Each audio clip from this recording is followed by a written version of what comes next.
Salut à tous et bienvenue sur Malte à propos. Pour ce 67e épisode, comme l'an passé, je vais vous dévoiler mon top 3 des whiskies pour 2025. Mais avant cela, permettez-moi d'abord de vous souhaiter à tous une très belle année 2025, à vous et à vos proches. J'espère qu'elle sera pleine de projets et de découvertes, riche en moments de partage et de joie. Trêve de niaiserie et passons plutôt à la vidéo du jour. Tout d'abord, une très brève rétrospective sur 2024. Alors 2024, pour Malte à propos, ça a été la deuxième année pleine durant laquelle j'ai réalisé et posté des vidéos. On a atteint les 600 abonnés, je suis très content. C'était pas forcément un objectif, mais voilà, maintenant que c'est atteint, je suis satisfait. J'espère faire aussi bien l'an prochain, que ce soit en termes de contenu que de découverte niveau whisky. Voilà, j'espère que vous aurez toujours autant de plaisir à suivre la chaîne. Je vais essayer de varier les contenus, les formats, toujours avec les moyens que j'ai à ma disposition, c'est-à-dire assez peu pour être franc avec vous, mais bon, c'est avant tout pour partager ma passion du whisky et rien d'autre. Donc voilà, je fais avec ce que j'ai et j'espère que ça vous satisfera toujours autant. Alors l'an dernier, je ne sais pas si vous vous souvenez, mais il était composé du Loch Lomond Single Grain Pitted, du Mackmyra Svensk Røk et enfin du Benromach 10 ans d'âge. Bien évidemment, aucun de ces trois whiskies ne fait partie de mon top 3 pour 2025, mais les critères restent les mêmes. Il faut que ces whiskies soient à la fois accessibles et de qualité. Quand je dis accessible, c'est à la fois en termes de disponibilité et de prix. Disponible sur le marché et avec un très bon rapport qualité-prix. Pour ceux qui suivent la chaîne régulièrement, il y a 2 bouteilles sur 3 qui ne devraient pas être de grosses surprises. En revanche, ce n'est pas le cas du troisième larron de ce trio. Il s'agit du Clynelish 14 ans d'âge. N'en déplaise aux détracteurs de Diageo, le plus gros groupe, le plus gros possesseur de distilleries de whisky écossaises au monde, j'ai choisi ce whisky car pour moi il reste une référence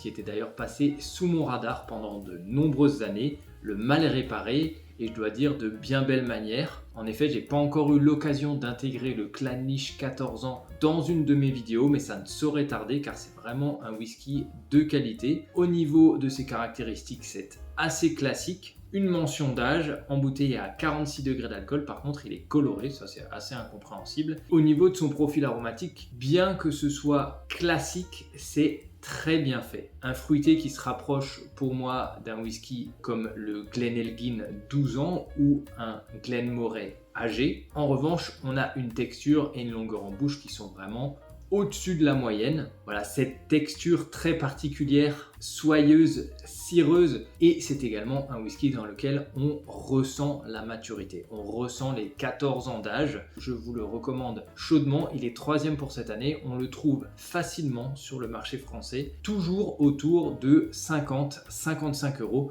Pour ce prix-là, un 14 ans d'âge, c'est de plus en plus rare. Apparemment, c'était encore meilleur il y a quelques années, mais les embouteillages récents restent malgré tout de très très bons whisky. En tout cas, assez bons pour être 3e de mon top 3 pour 2025. On passe aux non-surprises. 2e de ce podium pour 2025, selon moi,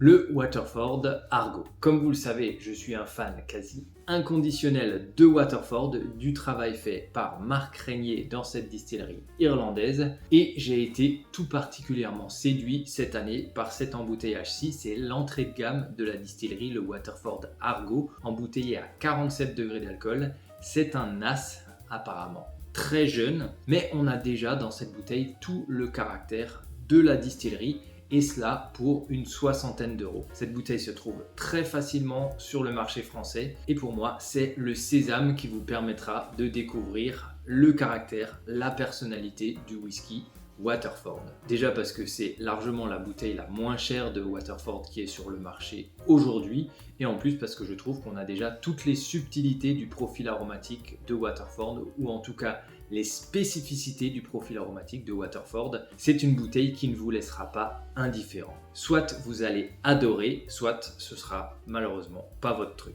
Deuxième position de mon top 3 pour 2025, le Waterford Argo. Je vous la recommande d'autant plus cette bouteille que la distillerie Waterford est actuellement en très mauvaise posture financière, au bord de la faillite. Marc Régnier cherche d'autres investisseurs pour tenter de sauver son entreprise. Tout le travail entrepris depuis 2016 pour monter Waterford et sortir ses excellents whiskies. N'hésitez pas à acheter des bouteilles de Waterford. Soutenez Waterford et j'espère que cela suffira pour maintenir la distillerie en vie. Et enfin, last but not least, mon whisky préféré de l'année 2024 pour l'année 2025. Il s'agit, et là je n'ai malheureusement pas la bouteille avec moi, c'est une image, il s'agit du Kilkerran 12 ans d'âge, un produit embouteillé par Springbank, 46 degrés d'alcool, le mélange classique d'ex-fût de Bourbon et d'ex-fût de Sherry, mais quelle personnalité, quel caractère dans ce whisky. Je connaissais le Springbank 10 ans, le Springbank 15 ans, qui sont d'excellents whisky. Je ne connaissais pas jusqu'à l'an dernier, ou en tout cas pas aussi bien, parce que je l'avais dégusté il y a quelques années, ce Kilkerran 12 ans, et il ne m'avait pas fait grand effet, malheureusement. J'ai eu l'occasion de le regoûter plusieurs fois cette année, et j'avoue que là, je vous invite à regarder l'épisode de Malte à propos sur le best-of des 12 ans d'âge. Il a éclaté la concurrence, voilà, pour ne pas utiliser un autre mot, largement au-dessus de tout le monde et même du Redbreast 12 ans qui est une de mes références depuis très longtemps. Énormément de caractère dans le verre, alcool très bien intégré, très belle texture, très belle longueur en bouche. Pour moi, il a même supplanté le Springbank 10 ans dans mon cœur. On va vérifier ça tout de suite. Springbank 10 versus Kilkerran 10, en commençant par le Kilkerran. Tout de suite, un très joli nez, l'alcool est très bien intégré, à la fois fermier, herbacé, on a de la vanille, du caramel, des fruits noirs. On rappelle que ce Kilkerran a été vieilli pour 70% dans d'ex-fût de Bourbon et pour 30% dans d'ex-fût de Sherry. Vraiment un très beau nez, très bel équilibre. À côté, le Springbank 10 paraît presque timide. En tout cas, j'ai moins de choses qui remontent au nez. Je vais les laisser s'ouvrir un petit peu, mais en tout cas, au premier nez, victoire assez facile du Kilkerran 12. Il est encore plus ample en bouche, ce whisky se passe énormément de choses, il a toujours ce côté fermier / herbacé, mais la composante fruitée a pris de la place, je trouve, mais il n'a pas perdu en équilibre. Vraiment un superbe whisky, belle texture, belle longueur en bouche. Il y a une composante qu'on m'a décrite dans ce whisky, mais que je ne retrouve pas personnellement, c'est la fumée. Moi je la détecte pas, mais bon, il me déplaît quand même vraiment pas. Effectivement, c'est plus pauvre aromatiquement, c'est moins complexe. La texture est un poil en dessous, il a une attaque un petit peu aqueuse, ce Springbank 10, il se rattrape par la suite avec une texture assez soyeuse. Il est assez bidimensionnel derrière le Kilkerran. On a le côté fruité, très beau, fruits exotiques, fruits de la passion, fruits jaunes, fruits mûrs, et à côté de ça, la légère tourbe de Springbank, délicate, fine, voilà, qui vient accompagner ce côté fruité, mais je cherche la complexité à côté du Kilkerran. Quand on le reprend en seconde bouche, on a ce côté fruité, fruits exotiques, panier de fruits avec ce léger côté épicé qui emplit tout le palais. Bon, faut laisser, c'est un Springbank, donc on est quand même sur un très bon whisky. Plus fin et plus complexe, ce Kilkerran. Là, j'ai un côté butterscotch qui s'est rajouté maintenant que l'alcool a quasiment disparu, mais il y a plus de choses qui se passent en bouche avec une attaque douce, mielée, le côté butterscotch. On embraye sur ce côté fruité / fermier herbacé de la céréale, puis on finit effectivement sur un côté très légèrement fumé, maintenant je le ressens peut-être un peu plus, et également un léger kick d'épices en fin de bouche. Voilà, il dure ce whisky, il se passe plein de choses, on peut le décortiquer en plusieurs phases, ça j'adore dans le whisky, et il a surtout une texture soyeuse qui se tient de l'attaque jusqu'à la fin de bouche, contrairement au Springbank qui est un peu plus faible à l'attaque. Deux très beaux whisky, mais le Springbank 10 ans en ce moment sur le marché français, vu sa rareté, il cote à l'achat autour de 70-80 € chez les cavistes. C'est de plus en plus cher malheureusement.